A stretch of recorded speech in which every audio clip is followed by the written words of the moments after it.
When it comes to making a sword, there are a lot of steps involved. Last episode, we forged the tip very simply, but it gives the blade an actual blade shape. Now today, the next step we're doing is drawing out the blade and giving it a distal taper. A distal taper is very important for your blade.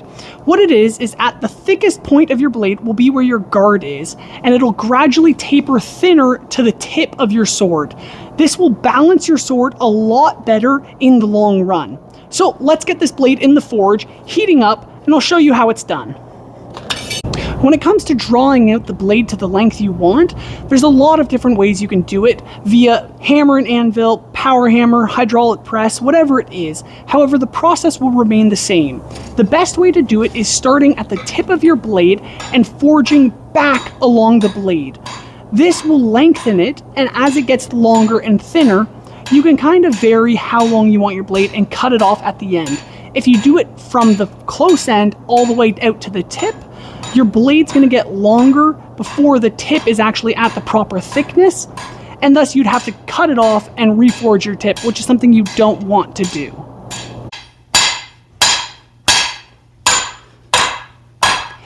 If you forged your tip properly, you'll notice that it's a lot thicker than your material where you started with. So to start your distal taper, flatten that down. And as you're doing so, your tip is going to start to get a little misinformed. Not the right word. Malformed, ill-formed. It's going to get disformed. Nope. It's just going to get unformed to the tip. I don't think English is my first language. Anyways, as it gets distorted, that's the word I was looking for, not form, just distorted. As it gets distorted, just rotate back and continue forging your tip to the refined shape you'd like, and then alternate back and forth, thinning it out, keeping your tip nice and in order, thinning it out, back in order, thinning, and back and forth. It just goes on and on until you start drawing it out to that thickness you want, which right now I am about 3/8 thick. I want it down to almost 3/16 thick. Around 3/16 to 1/4, anything less than that is getting pretty thin. So I'm going to jump onto the power hammer and start doing this a lot faster, which will just save me a ton of time.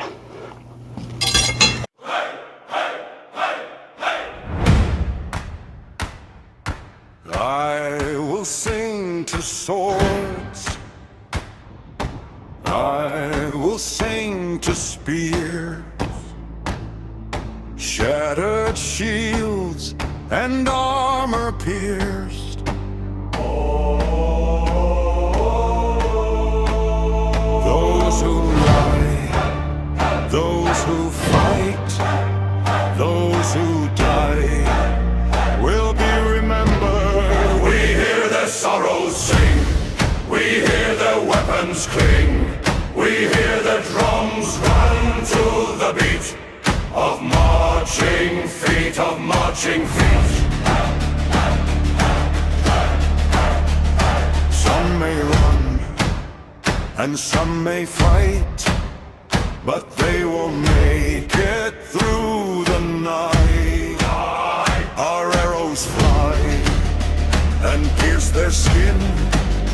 We will fight until we win.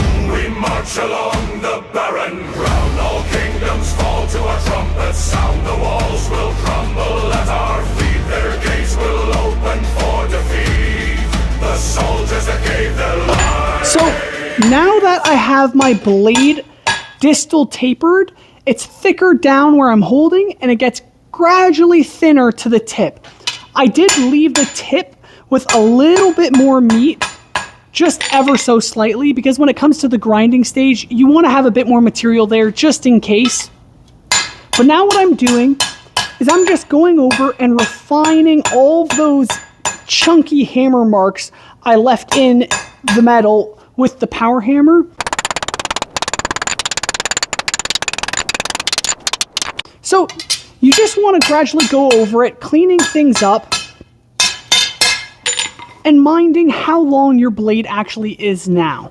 Because the next step that we're going to do before anything else is actually putting in our tang. This is going to be where your guard, handle, and pommel go on, and it's very important you establish the length before you put that tang in.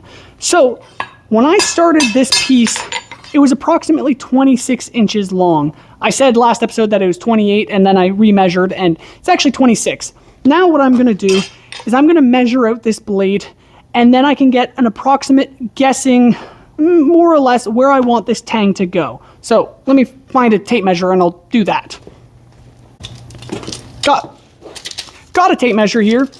What I'm sitting at now is almost 32 inches, which is pretty much exactly where I want to be at this time, because what's going to happen is after we have the tang established, we're going to move on to beveling. This blade, as you can tell, is kind of long and narrow, kind of looks like a toothpick, nothing too special.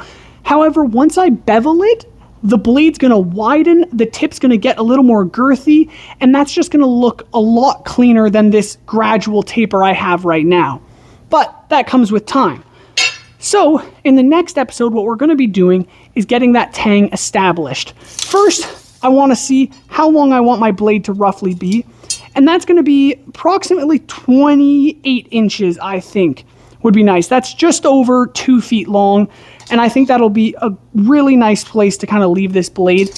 I do want to look up the Oakshot Type 12 once again to see where that blade length is supposed to be. It might be closer to the 32-inch range, which is quite a bit longer than this, so I'm going to look into that and figure that out before we establish the tang next episode. When you're making your own sword, do whatever you'd like, lengthwise, whatever it comes down to. It's your sword, you get to decide how it looks. I'm following kind of a roughly historical sword. I've never actually done any historical swords. As those of you who know my channel have seen, I do a lot of fantasy, video game, anime swords, just fantastical things. This, however, I mean, of course, I've made historical swords, like double-edged swords, one and a half hand swords, whatever. This one, though, I want to be quite historical at its core. Of course, because this is the Word of God, this is the sword of the Spirit that I'm trying to kind of create here, as much of a challenge that's going to be. I want the core to be the Oakshot Type 12, as I explained last episode, but I want to establish a lot of scripture into this blade to give it that Word of God aesthetic, which still not sure how that's going to all pan out, but at the core of it all, this is going to be a one-handed sword, and so that means the tang will be 5 inches long.